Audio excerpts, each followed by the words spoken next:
Na ano, sino yung nagsabi day? Na yung mga OFW walang OFW walang ambag sa Pilipinas?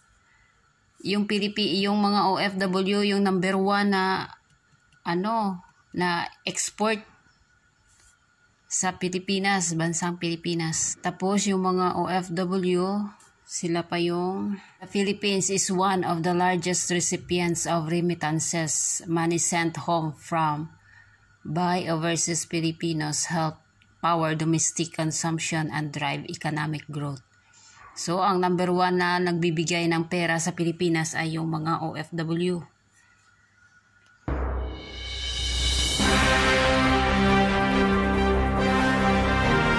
Ayun ngayon ko lang nalaman ito nung dineclare na mag-zero remittance yung mga OFW na magpapadala doon sa Pilipinas. Zero remittance. Ngayon ko lang nalaman na yung number 1 pala na nagbibigay ng pera sa Pilipinas ay yung mga OFW.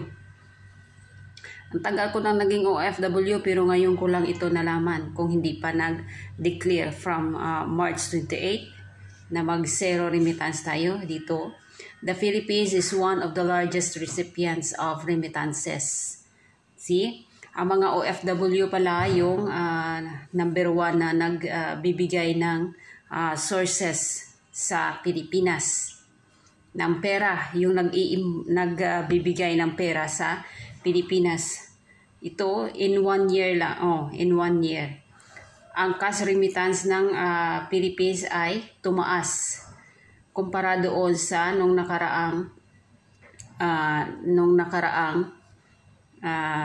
year 2023. Ngayon yung nila tumaas ng 2.81 billion dollar yun yung kasi dati sabi ko nung hindi pa ako OFW, kahit na nung OFW na ako, ngayon ko lang din nalaman ito, nagsusurvey ako, nagre-research ako. Ngayon ko lang din nalaman na yung number 1 sources pala ng Pilipinas ay yung OFW. So, ano na kaya ngayon kung hindi magpadala, mag-zero remittance? Wala na, bagsak na yung ekonomiya ng ating bansa ng Pilipinas.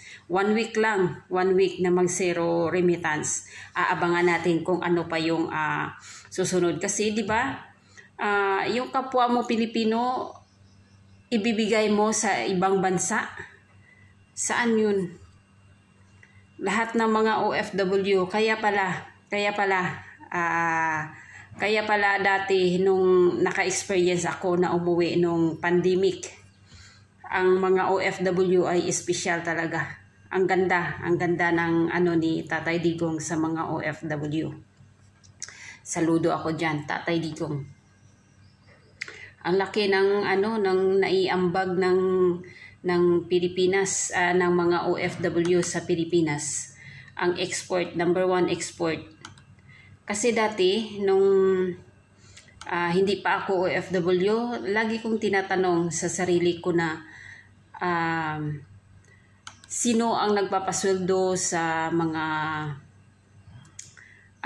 tao, sa mga sa presidente? Sino ang yung nakaupo doon sa gobyerno natin?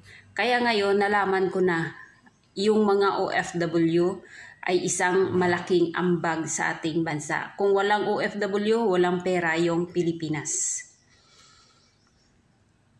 Kaya maganda to ang naisip ng ating kapwa mga OFW na pauwiin. Kasi kapwa Pilipino ibibigay sa ibang bansa. Hindi pwede. Ayan OFW remittances in the Philippines hit record 38.34 billion US dollar. US dollar yun So, sobrang laki na nun. How much more kaya kung in 1 week lang itatry ng mga OFW? Dahil OFW ang number 1 na nagbibigay ng malaking ambag number one sources ng Pilipinas ay yung mga OFW. 1 week lang na hindi mag zero remittance tayo, mga OFW. Kasi nga ganyan, kinuha ng ating ng president natin ang ginawa niya sa ating former President Roa Duterte, Rodrigo Tatay Digong. Ginawa niyang dalhin doon sa ibang bansa. Saan ka?